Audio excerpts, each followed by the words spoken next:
जैसा आपको सबको विदित है कि 8 जून से जो धार्मिक स्थल हैं और पूजा स्थल हैं उनको खोला जाएगा।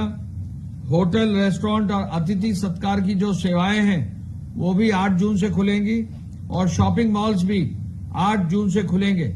लेकिन इन तीनों व्यवस्था के लिए भारत सरकार की जो हेल्थ विभाग की जो गाइडलाइंस आएंगी और जो प्रदेश सरकार अपनी गाइडलाइंस जारी करेगा उसके अनुरूप जो है ये 8 जून से ये खोलने की व्यवस्था होगी। द्वितीय चरण में भारत सरकार ने आदेश किया था कि समस्त स्कूल, कॉलेज, शैक्षिक संस्थान, प्रशिक्षण संस्थान, कोचिंग आदि के संदर्भ में ये जुलाई 2020 से खुलेंगे।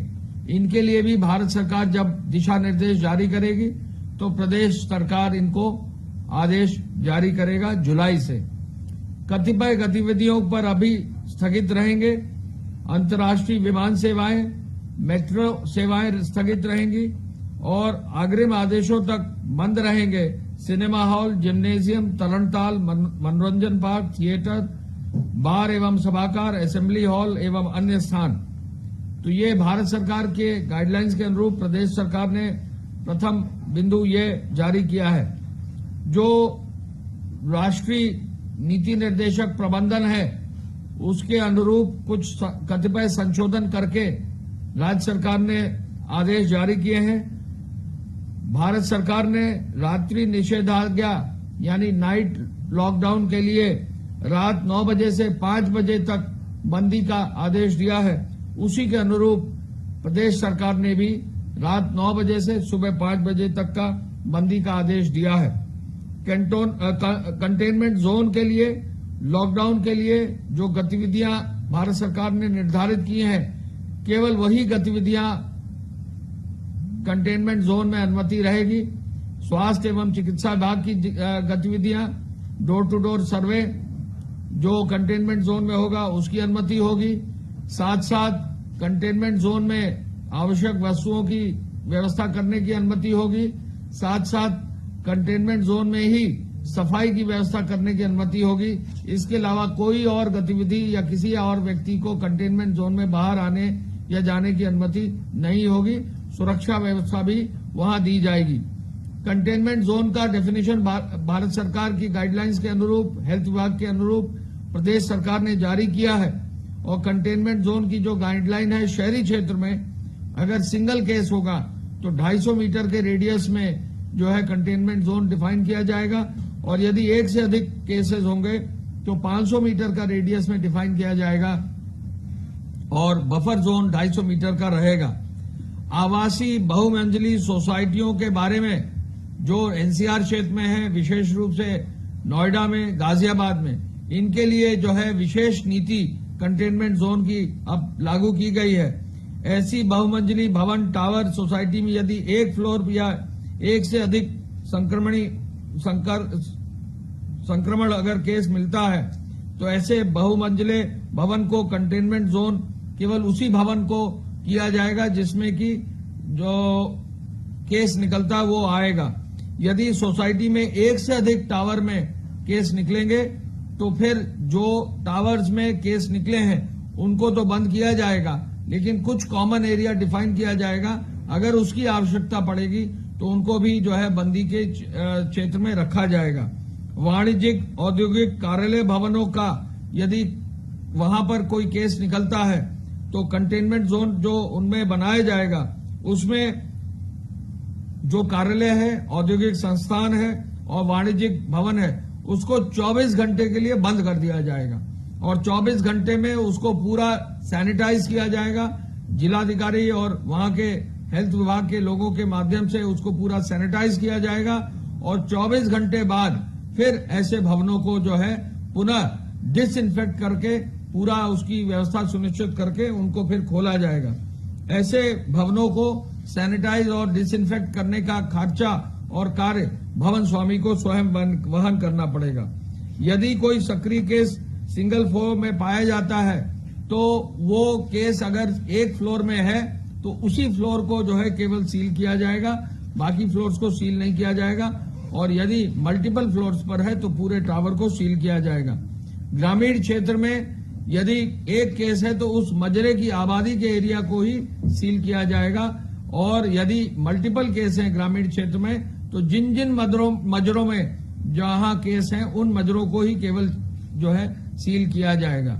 इसके अलावा राज्य सरकार ने गौतम बुद्ध नगर और गाजियाबाद के एनसीआर क्षेत्र के लिए ये आदेश किए हैं कि एनसीआर क्षेत्र में जो वहां के लोक स्वास्थ्य हित की व्यवस्था है उसको सुनिश्चित करने के लिए वहां का जिला प्रशासन, वहां की पुलिस और वहां के हेल्थ डिपार्टमेंट के लोग, जो भी अधिकारी जिम्मेदार हैं, वो मिलकर पूरी व्यवस्था ऐसी बनाएंगे जिससे एनसीआर क्षेत्र में हमारा जो स्वास्थ्य की व्यवस्था है वो मजबूती से लागू रह सके। यानी नोएडा में, गाजियाबाद में, वहां पर जो भी प्रतिबंध लगाने हैं, जो भी व्यवस्था बनानी है, पासेस की व्यवस्था बनानी है, जो भी अन्य कार्रवाई सुनिश्चित करनी है, वो भारत सरकार की गाइडलाइंस को देखते हुए जो प्रतिबंध स्थानीय स्तर पर लगाने हैं वो नोएडा और गाजियाबाद के जिला प्रशासन, वहां के वरिष्ठ पुलिस के अधिकारी एवं वहां के वरिष्ठ जो है चिकित्सा विभाग के अधिकारी देंगे। ऐसा राज्य सरकार ने, प्रदेश सरकार ने, उत्तर प्रदेश सरकार ने निश्चित किया है। समस्त कार्यालयों के लिए आदेश अब ये है कि 100% अटेंडेंस होगी, लेकिन जो भी कार्यालय है उनमें 3 चरण में जो है कार्यालय खुलेंगे, यानी 3 पालियों में कार्यालय खुलेंगे। पहली पाली जो है वो सुबह 9 से 5 बजे की होगी, दूसरी पारी जो है 10 बजे से 6 बजे की होगी और तीसरी पारी जो है 11 बजे से शाम 7 बजे की होगी। यानी सोशल डिस्टेंसिंग फॉलो करके, मास्क का इस्तेमाल करके, सैनिटाइजर्स का इस्तेमाल करके, जहां भी आवश्यकता होगी तो वहां थर्मल स्कैनिंग सुनिश्चित करते हुए कार्यालयों को खोला जा सकेगा, लेकिन 100% अटेंडेंस जो है सरकारी कार्यालयों की सुनिश्चित की जाएगी। सभी प्रकार की औद्योगिक गतिविधियों को अनुमति दी गई है। औद्योगिक गतिविधि चालू करने के लिए औद्योगिक इकाइयों में thermal scanning, sanitisation, face mask, face cover और सोशल डिस्टेंसिंग का तो पालन होगा ही होगा, लेकिन उद्योगों को एक छूट ये दी गई है कि रात्रि शिफ्ट जहां उद्योगों की चलाई जाती है तो रात्रि शिफ्ट में वहां सुरक्षित साधन यानी बस आदि की व्यवस्था यदि वहां के स्टाफ के लिए की जाती है तो रात्रि शिफ्ट की भी अनुमति रहेगी। पूरे प्रदेश में दुकानों को खोलने के लिए दुकानदारों को की व्यवस्था ये दी गई है कि वो फेस कवर, मास्क और ग्लव्स का भी इस्तेमाल करें। दुकानदार ग्लव्स का इस्तेमाल करें और साथ साथ सैनिटाइजर की व्यवस्था प्रत्येक दुकान में रहे। और स्थानीय स्तर पर हर जनपद में जिलाधिकारी, जिला प्रशासन को ये आदेश दिया है कि वो वहां के व्यापार मंडल के वरिष्ठ लोगों के साथ, वहां के सभी जनप्रतिनिधियों के साथ बैठकर हर जिले में कैसे दुकानें खुलेंगी ये व्यवस्था सुनिश्चित करने का निर्देश दिया गया है। बाजार जो भी है, समस्त बाजार वो सुबह 9 बजे से रात्रि 9 बजे तक खुलेंगे, यानी बाजारों को खोलने की व्यवस्था की गई है। और बाजारों में सोशल डिस्टेंसिंग का पालन जरूर हो, इसलिए समय बढ़ा दिया गया है, क्योंकि कम समय अगर बाजार खुलती है तो भीड़ ज्यादा होती है। बाजारों को स्प्रेड किया गया है और सुबह 9 बजे से रात 9 बजे तक मुख्यमंत्री जी ने कहा है कि बाजारों को अब खोल दिया जाए भारत सरकार की गाइडलाइंस के अनुरूप। सुपर मार्केट खोलने का भी निर्देश मुख्यमंत्री जी ने दिया है। यदि कोई सुपर मार्केट है या कोई मार्केट ऐसी है जिसमें कई दुकानें हैं तो उनको जो है खोलने का, सुपर मार्केट सिंगल ब्रांड की अगर सुपर मार्केट है तो उनको खोलने का निर्देश उन्होंने दिया है। उस पर भी सोशल डिस्टेंसिंग, मास्क और ग्लव और सैनिटाइजेशन करने की व्यवस्था है।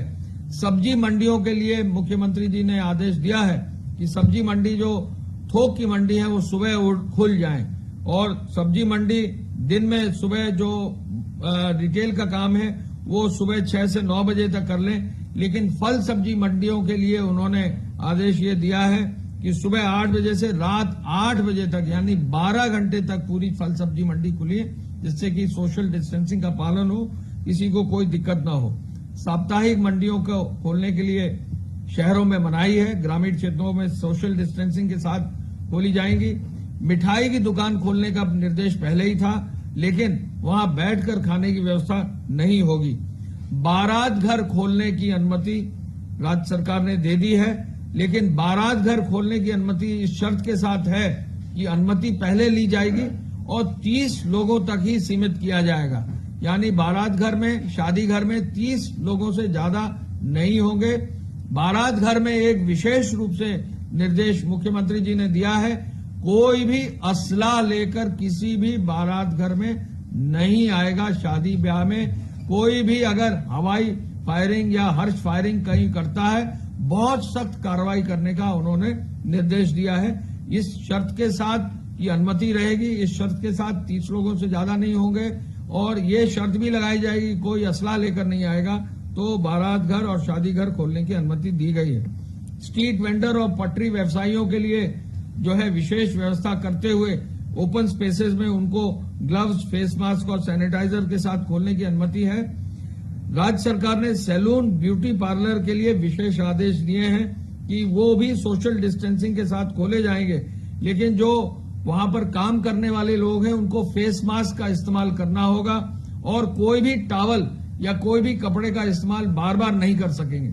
यदि कोई कपड़ा या टॉवल का इस्तेमाल करते हैं तो उसको वन टाइम ही इस्तेमाल कर सकते हैं, या तो वो डिस्पोजेबल सामान का इस्तेमाल करें, कोई भी चीज का रीयूज न करें।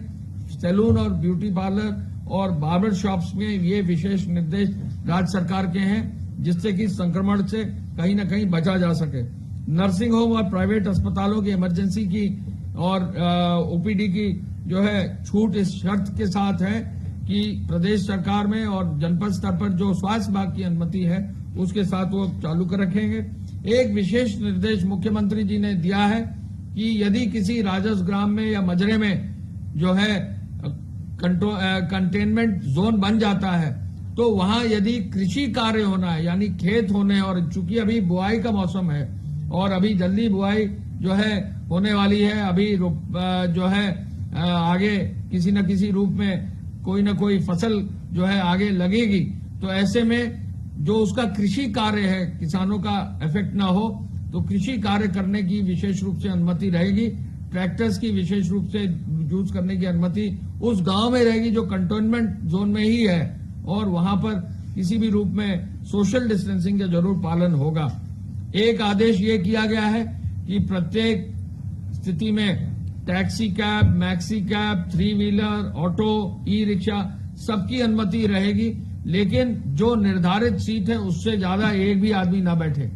इसके साथ साथ फेस मास्क हो, फेस कवर हो, सोशल डिस्टेंसिंग के लिए जो है वहां पर हैंड सैनिटाइजर का भी इस्तेमाल अगर कर सकते हैं तो वो किया जाए और किसी भी रूप में पर्याप्त संख्या में जो है वहां पर ये व्यवस्था होनी चाहिए कि इन्फेक्शन किसी भी रूप में इस तरह के ट्रैवल से न फैले।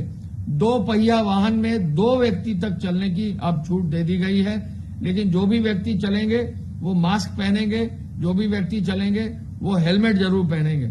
रोडवेज बसेस को प्रदेश में चलाने की अनुमति अब दे दी गई है। प्रदेश के अंदर रोडवेज बस अपनी निर्धारित सीट क्षमता के अनुरूप चलाने की अनुमति दे दी गई है। कोई भी रोडवेज बस अब जैसा कि रोडवेज विभाग चाहेगा, यूपीएसआरटीसी उत्तर प्रदेश राज्य परिवहन निगम अपने रोडवेज की बसों को संचालित करेगा जिससे प्रदेश में लोगों के आवागमन में कोई दिक्कत न हो। लेकिन रोडवेज बसेस इस शर्त के साथ चलेंगी कि बसेस का सैनिटाइजेशन होगा, चढ़ते समय उतरते समय बसेस पे सैनिटाइजर और का इस्तेमाल होगा। फेस मास्क हर यात्री जो है पहनेगा, हर यात्री जो है जब चढ़ेगा तो उसका सैनिटाइजेशन होगा। बस स्टेशन पर थर्मल स्क्रीनिंग भी होगी। जो भी चालक परिचालक होंगे वो फेस मास्क और फेस कवर तो यूज करेंगे, ग्लव्स भी यूज करेंगे। ये आदेश यूपीएसआरटीसी को दिया गया है। साथ ही साथ बस स्टेशन और बस स्टेशन के निकट यदि आवश्यकता हुई तो एम्बुलेंस भी रखने की व्यवस्था, 108 की एम्बुलेंस भी रखने की व्यवस्था की गई है। परिवहन निगम के जो बस स्टेशन है उस पर विशेष ध्यान रोडवेज सुनिश्चित करेगा, ये उनको निर्देश दे दिए गए हैं। स्टेज कैरेज और कॉन्ट्रैक्ट कैरेज यानी प्राइवेट बसेस की भी चलाने की उपरोक्त शर्तों के आधार पर ही अनुमति होगी। सिटी बस को भी चलाने की अनुमति माननीय मुख्यमंत्री जी के आदेश से दी गई है। सभी प्रकार के वाहनों के संचालन में उपरोक्त निर्देशों का यदि पालन नहीं होगा तो एमवी एक्ट के अंतर्गत तो कार्रवाई होगी, लेकिन 30 जून तक जो एपिडेमिक्स एक्ट के अंतर्गत नोटिफिकेशन हुआ है तो भारी जुर्माना भी भरना पड़ेगा। तो जो भी चालक हैं, परिचालक हैं, जो भी ड्राइवर्स हैं, जो भी निजी वाहन मालिक हैं, वो प्रत्येक दशा में अपने इन निर्देशों का पालन करें, अन्यथा कहीं ना कहीं ट्रैफिक पुलिस और आरटीओ जो है इस पर कार्रवाई सुनिश्चित कर सकते हैं। इसके अलावा जो है वाहन में यात्रा करने के लिए जो लोग जा रहे हैं उनको रोडवेज में, बाकी प्राइवेट बसों में उनको आरोग्य सेतु ऐप, आयुष कवच, कोविड ऐप को भी डाउनलोड करके यूज करने के लिए प्रोत्साहित किया जाएगा। पार्कों को खोलने के लिए मुख्यमंत्री जी ने आदेश दिया है। पहले ही इसका उन्होंने जो है इसका आदेश दे दिया था। अब पार्क सुबह 5 बजे से 8 बजे तक और साया 5 से 8 तक खुलेंगे, लेकिन आदेश ये दिया गया है कि जो भी पार्क खुले वहां पर पेट्रोलिंग जरूर हो, वहां सुरक्षा व्यवस्था जरूर की जाए। खेल परिसर और स्टेडियम भी खोलने का निर्देश दिया गया है। खेल परिसर और स्टेडियम में क्रीड़ा और अभ्यास की अनुमति रहेगी, लेकिन दर्शकों को जाने की अनुमति नहीं रहेगी। इसके अलावा राज्य के अंदर या राज्य के बाहर जाने वाले सभी व्यक्तियों को माल को आने की, जाने की पूरी अनुमति होगी। उसमें कोई शर्त नहीं होगी, कोई ई पास लेने की जरूरत अब नहीं होगी। श्रमिक ट्रेनों के आवागमन के लिए पूरी व्यवस्था होगी। आपको मालूम है कि उत्तर प्रदेश सरकार में सबसे अधिक श्रमिक ट्रेनें पूरे देश में आई हैं और आज अब तक लगभग 1567 ट्रेनें जो है प्रदेश ने अपने यहाँ श्रमिक ट्रेनों की चलाकर अपने यहाँ के श्रमिक और कामगारों को अपने घर सुरक्षित लाया है। तो श्रमिक ट्रेनों की अनुमति होगी। घरेलू उड़ानों की अनुमति आपको मालूम है